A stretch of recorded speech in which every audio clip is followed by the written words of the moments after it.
course. I'm Preston from the Wild Feathers. Yeah, Taylor Burns, guitar and vocals, Wild Feathers. Awesome. Well, thank you so much for joining me here at Firefly. First off, what are your expectations for the festival? It's a little early.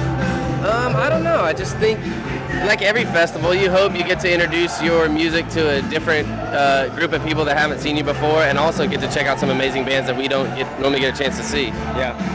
Looking forward to Boy and Bear. They're playing at the same stage we are.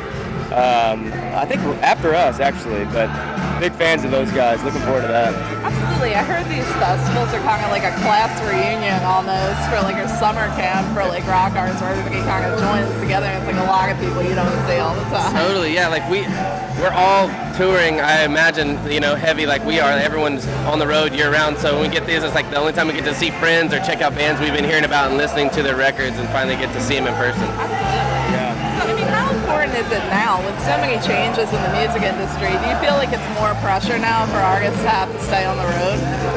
Absolutely. Yeah. I mean, that's where people hear about you mainly. I mean, CD sales are good, but I think just constantly staying on the road and playing shows, that's what translates with our audience, I think. Yeah, and I think it's always been that way to some degree. I know the record sale thing and the different change and the shift in the music business over the last 15 years or whatever contributes to that. But I think we're all musicians. We like to play. Like I love being in the studio and making music, recording music, but I get the interaction of playing a live show and getting the energy back from the crowd, and I know all the other guys do too. So yeah, it's fun to be out here. Sometimes you miss home or you miss whoever you got back at home, but it's fun to be on the road. How therapeutic is that live element for you guys? It can be awesome or it can be brutal. Depends on the show, man.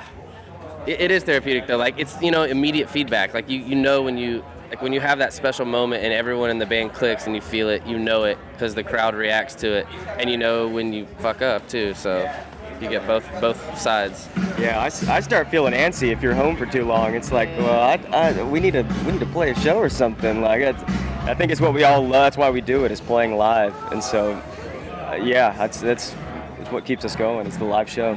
So, do you know, for each one of you personally, do you have that pivotal music moment that happened in your life that made you decide you wanted to pursue it for a career? I don't know if there was one like marquee moment that I can attribute it to, but I think for me, I grew up like entrenched in music. My dad was a guitar player, my grandmother was a singer, so like I just kind of thought it was normal to be in music. I never really knew. I definitely think there was a turning point when like people started to like appreciate my songwriting and the stuff I was doing. I was like, well, mate, I should really, really pursue this. So yeah, I think for me, they're just constant moments that keep happening where it keeps you going. Like recently, we were in Madrid for the first time, and we had an amazing show. It was sold out, 500 people singing along in Spain, and so the moments like those are what keeps. It happens all the time, really. I mean, it happens more often now, and those kind of shows that are just kind of pivotal moments like that. Pretty cool.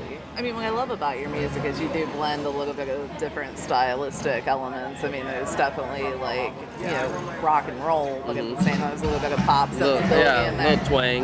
Yeah, I mean, I hate genres, but like I hate when an artist has to feel boxed, but it's definitely cool. I think you guys are doing something a little different. It's awesome. Cool, thank you. Yeah, that's a happy accident, I guess. I think all of us, there's three main songwriters in the band, and we all kind of have a different style, so I think that kind of just blended together, in a way that makes us, I guess, whatever we have, unique, I guess. So it kind of goes in and out of different genres. So is there anything you guys are currently working on now? Not quite yet. We're always writing. So I think we're doing all this summer stuff. We're going to Australia and stuff and doing a big fall tour. And then after that, I think we're going to try to shut it down and start working on record number 2. So there's a dozen or so ideas cooking. So is it ever surprising to you which songs fans tend to gravitate towards? Like, you ever got a feeling about one and then they totally gravitate towards another one? We always laugh. We're the worst at picking the singles out on a thing. We're like, man, this song's awesome. Like, no, we don't like, whatever. And then it just depends though. On any given night, it could be a different song. There's probably about 4 that I think that tend to be like the favorites amongst everyone. I think they are for us too because they're the most fun to play. So right. As far as singles go, it's hard to. We just never know. We're like, man, we all love one song, and then whoever else, you know, like the powers that be are like, no, you need to pick this one. We're like, okay, I see that too. Like, it just depends. So in what ways has the uprise of social media been a tool for you guys? Oh, it's huge. I mean, we do all that stuff personally, Instagram, Facebook, all that stuff, and I think That's awesome, because I know it's important to fans to know they're having like that interaction with you personally. It's like the only medium where you can connect directly with your fans outside of being at a show, you know, and talking to them. So it's important to keep that real and let like your real true personality shine through, and let them know that it's us doing it and not, you know, some guy back in LA or wherever, you know, like just pumping out. And I think people like seeing the behind the scenes stuff too. Like, I think we took one earlier of us just in the van driving here, and I think people like seeing what it's actually like on the road and getting that close, intimate vision into what. Not glamorous. That's what it's like on the road. It's not glamorous at all, but it's a lot of fun. Fans like think backstage is like this big carnival going on with like a. I know. Our families think we're like hanging out with Keith Richards and shit every day. It's like, no, Mom and Dad, I'm driving in a van 11 hours a day, pretty much. Yeah. What's the most memorable show you've played so far?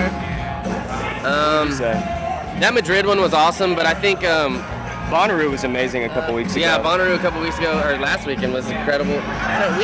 We've been blessed and honored with to open up for some huge legends. We got to play with Paul Simon and Willie Nelson and Bob Dylan. So like all three of those rank up there as like some of the biggest life moments. I mean, the biggest moments in my life ever. So I never dreamt in a million years that I would ever get to share the stage with him. So is that still surreal for you guys? I really I hope someone filmed it, like one of our family members or something, because I don't like. It's like you kind of black out and you wake up and you're like, all right, the show's over. I mean, well, we lived in Austin, Texas for a long time, and so obviously in Texas, Willie Nelson's kind of, well, he's God everywhere, but in Texas especially. And so the second night of the tour, we got a call. It was like, hey, Willie's calling you on stage, and we were sitting there in the casino and went running up to the stage, and there's Willie calling us on stage, and we sang like 4 songs with him, and it was pretty surreal. Butchered him, but it was totally ruined it, but it was great. So if you had to list one thing that was misunderstood about the band, what would it be? Is there something people get wrong a lot?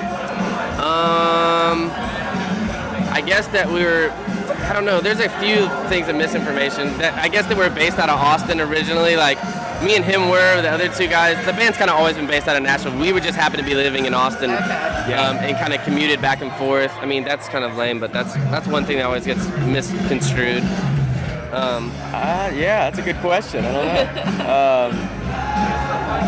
I Probably that. There's so many rumors on Wikipedia or whatever. I'm like, okay, we're gonna squash one and one. We always like to play some. Some are cooler than others. Yeah, probably that. Yeah. Absolutely. Well, I want to thank you guys so much for taking a few minutes to speak with me. Where are we going to see you next?